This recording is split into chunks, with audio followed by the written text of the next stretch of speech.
All right, YouTube, how you doing? Welcome back to the channel. We got Sunday Night Football. The Chiefs are hosting the Titans here. Total is sitting at 46, and the spread is a pretty big one for the Sunday Night Football matchup.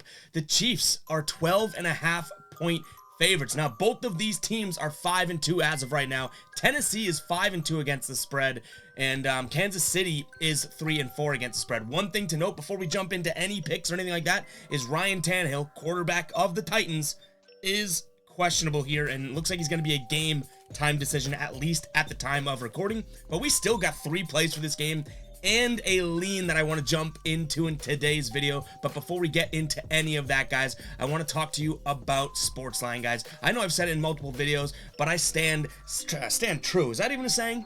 I stick to what I'm saying here about Sportsline. It is one of the best places to start your sports betting research. They simulate each and every game 10,000 times so you can get a projected score after all those computer simulations, a projected box score. And then if you want even more than that, Sportsline has Vegas experts on the site writing about the games and giving their expert picks and letting you know how confident they are in the pick with a grade of A, B, C, just like school. So guys, head over to Sportsline, use the link in the description and use promo code GUYBOSTON, GUYBOSTON, and you can get 3 months of Sportsline. 3 months for $4.99. They're saying that might be a limited time offer, so make sure to go act on that now. Again, 3 months for $4.99 for a lot of awesome features that Sportsline has to offer, guys.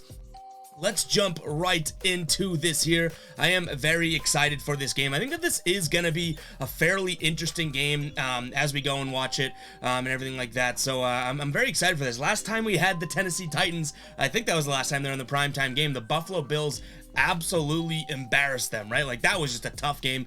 We took Tennessee that night, so tough for us, but we may be heating up here on the channel. We swept Thursday Night Football. I kind of buried the lead there, huh? I should have opened this video and said, hey, we swept on Thursday Night Football. Let's carry that into Sunday, but whatever. But guys, yeah, our first pick on the game, I talk about Tennessee getting rolled by Buffalo because our first play is going to be Tennessee plus 13. Now, I thought there was value in taking that extra half of a point there, just because in my mind, a touchdown and 2 field goals comes to 13 points. So, you know, kind of just looking at the metrics of games, what they're decided by and whatnot there from a football scores perspective, I did see a little bit of value there. It only took the odds from -110 to -120.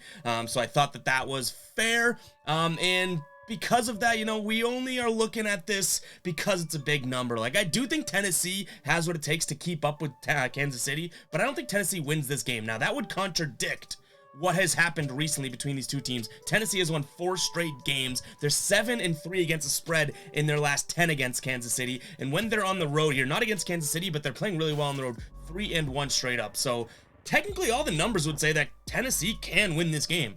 I don't think they're going to. I think that Kansas City has way too much firepower to be able to take this win.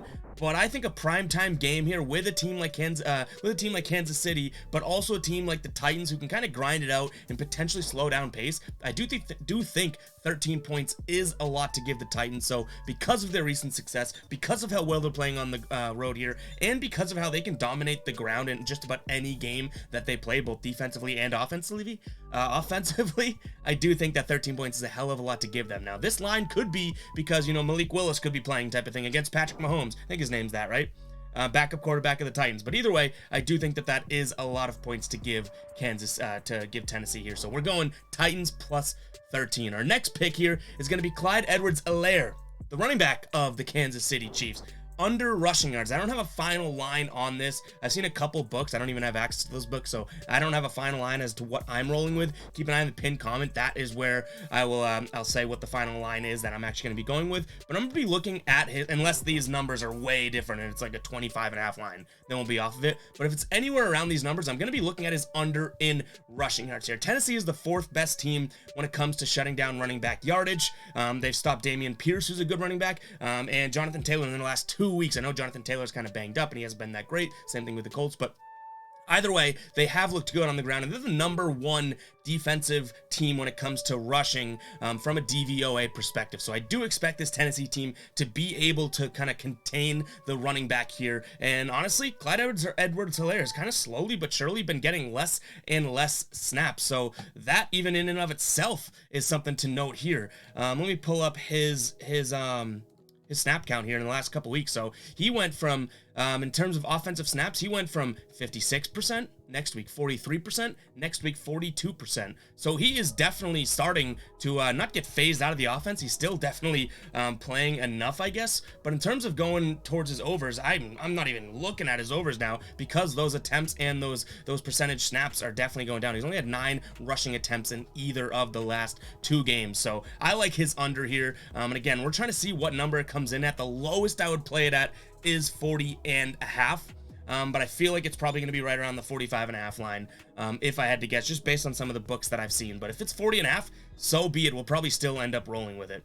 Third play here is a simple one for me.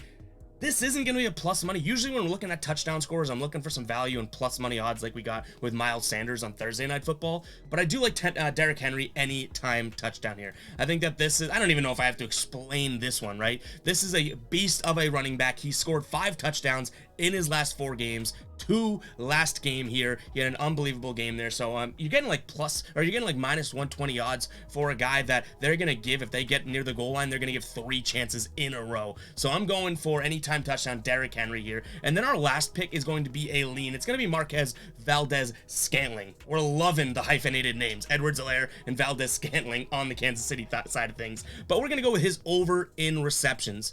Now, this is another one that I don't have a final line on. Even if it's 3.5, I'm still going to look at it here.